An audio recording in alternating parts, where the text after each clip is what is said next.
Hello, I'm Kyle Chow. As everybody knows, 2016 is the big election year. I was asked a question in church this past Sunday and wanted to clarify and explain a little bit because there is a common misconception about this particular inquiry. The question was, can I register to vote in Oklahoma if I've been convicted of a felony crime?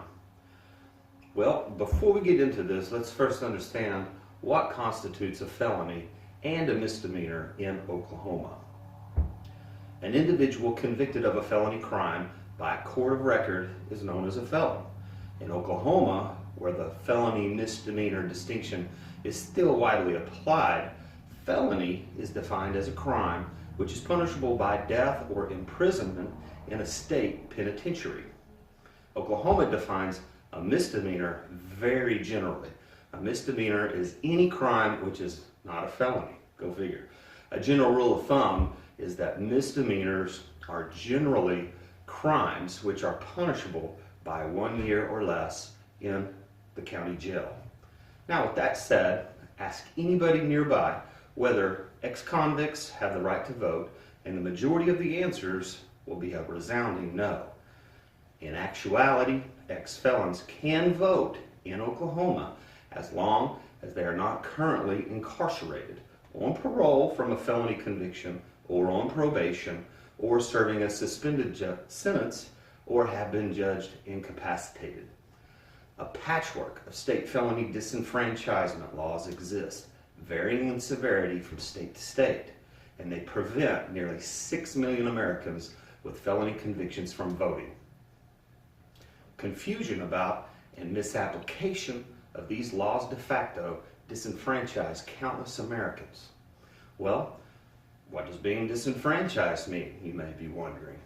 Under Oklahoma law, felons are disenfranchised, or they have their voting rights suspended for the full lengths of their sentences. This means, for example, that a felon who is sentenced to 8 years in prison but serves only 4 is unable to register to vote for a full 8 years.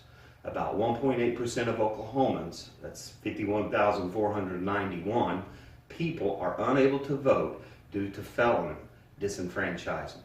While Oklahoma ranks above the national average for felony convictions, 1 in 12 Oklahomans have a felony record compared to 1 in 15 nationally. Oklahoma's disenfranchisement policies are relatively common across states. 20 states disenfranchise felons as Oklahoma does, and 9 states are even harsher, disenfranchising some or all ex-felons for life. Only 2 states, Maine and Vermont, do not disenfranchise felons at all. So why do we disenfranchise felons? In colonial America, penalties for moral crimes such as drunkenness included loss of civil rights, justified by the need to protect the purity of the ballot box from the morally corrupt. In the Reconstruction era South, felon disenfranchisement was unevenly applied to people of color as part of the latticework of methods used to block them from voting. Although people of color are disproportionately affected at every step of the criminal justice process, the Supreme Court has upheld felon disenfranchisement, ruling that the intent is not inherently racist. The Oklahoma State Election Board is the administrative agency that is responsible for governing state and federal elections within the state of Oklahoma. The rules they use say convicted felons are ineligible to vote for a time period equal to the amount of time prescribed in their judgment and sentence. The easy way to say this is convicted felons must wait for their entire sentence to run its course before they can register to vote. 3 examples of this would be: 1, you are convicted of a felony and you are sentenced to 10 years in prison. For that time in prison, you may not register to vote. You must serve the entire sentence. Another example would be, let's say you are convicted of a felony and you are sentenced to a suspended sentence. In other words, you do your time in free society, not actually in jail. You're out on the streets. But you do have a conviction, and for that time period of 3, 5, 10 years, whatever it may be, you may not register to vote. And the third example would be you're convicted of a felony and you are sentenced to 10 years. You serve 5 years you're incarcerated, and for the remaining 5, you are paroled. Even though you are paroled, you are out in normal society. It's just like the suspended sentence. You have to wait that entire 10 years to run its course. Now, there are exceptions to the rule, and this would be the deferred sentence. If you are on a deferred sentence, you may register to vote while on that deferred sentence. How's that, you ask? Because deferred sentences are not felony convictions. It is basically a judge saying that he or she is going to defer their judgment on accepting your guilty plea until the end of the probationary period. But there is no conviction for the felony until then. Therefore, you may register to vote while on a deferred sentence.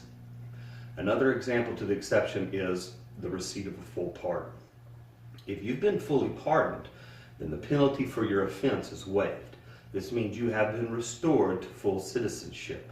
You may immediately go register to vote. Now, these are important variations to know about the rules. So, in summary, let's recap. If you are on a deferred sentence and have received a full pardon, then immediately go and register to vote. Do not waste any more time and exercise your right to vote. If you have been convicted of a felony and you are incarcerated, or you have served a suspended sentence, or you served some period of time and then paroled, wait for the entire sentence or the judgment to run its course and then go and register to vote. Go re-register to vote. Nationwide, citizens with a felony record are under the common misconception that they are ineligible to vote. This misconception about voting rights is perpetuated by inconsistent literature and information online. Do not let your felony conviction disenfranchise you.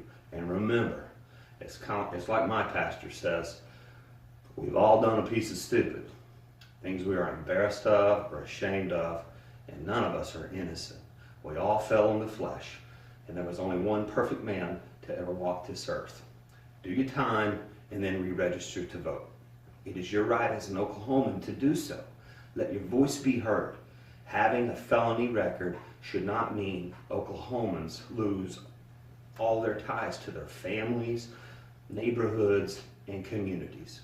School board races, mayoral races, and even presidential elections play fundamental roles in felons and ex-felons' lives, whether behind bars or out on parole. I'm Kyle Chatham. I hope this helped you understand a little bit better of your rights. And God bless Oklahoma, and may we continue to bless God.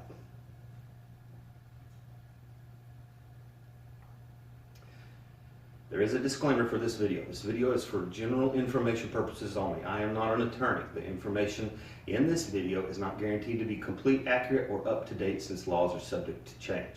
It is not intended to establish an attorney-client relationship, and the information provided is not legal advice. You should contact a qualified licensed attorney in your state to address your particular issues concerning this topic.